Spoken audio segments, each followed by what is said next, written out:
Okay, so let's get right into this. We're going to break down this really fascinating and honestly pretty radical new book that completely reframes our modern world.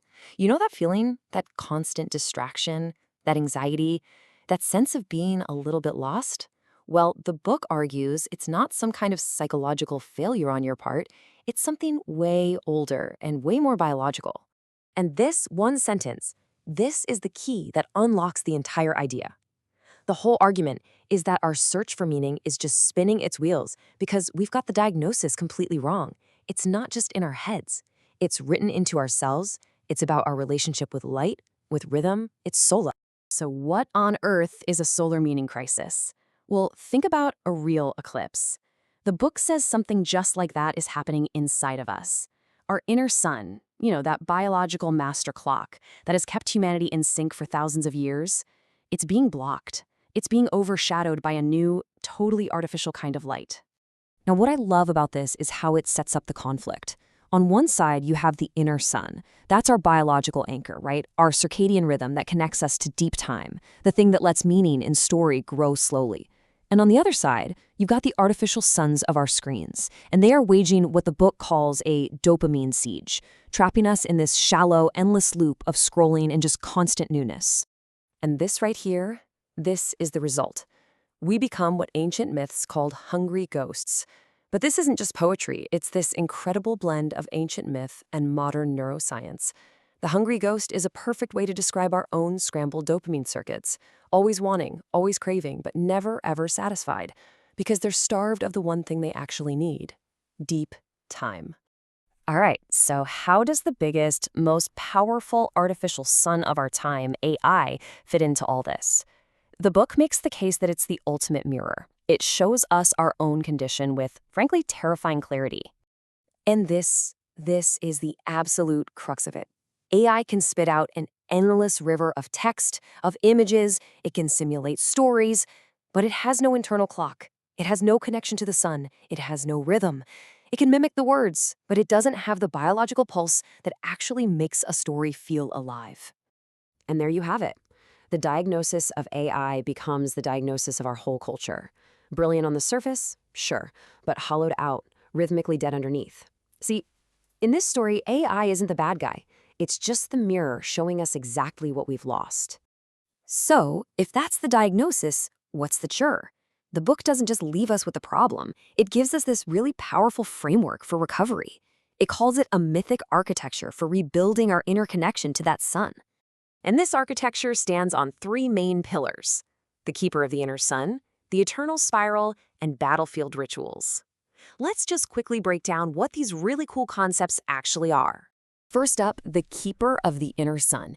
This idea beautifully weaves together science and spirit, talking about both the literal physical superchiasmatic nucleus, that little bundle of cells in your brain that's your body's master clock, and the metaphorical immortal solar self that you find in ancient wisdom traditions. The goal here is to wake them both up. Next, we have the eternal spiral. This is the tool for healing our broken relationship with time.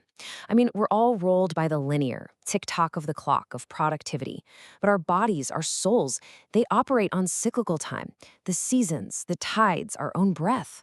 The spiral is the shape, the geometry that lets us weave those two different kinds of time back together into one coherent whole. And finally, the most hands-on tool of all, battlefield rituals. And that name is totally intentional. This is about active daily discipline. It's about recognizing that getting your attention and your biology back is a battle, a real fight to win back your own nervous system from that constant attack of artificial light and endless notifications. Okay, this all sounds pretty profound, but how do you actually do it? Well, it all builds into a concrete, totally actionable 30-day program.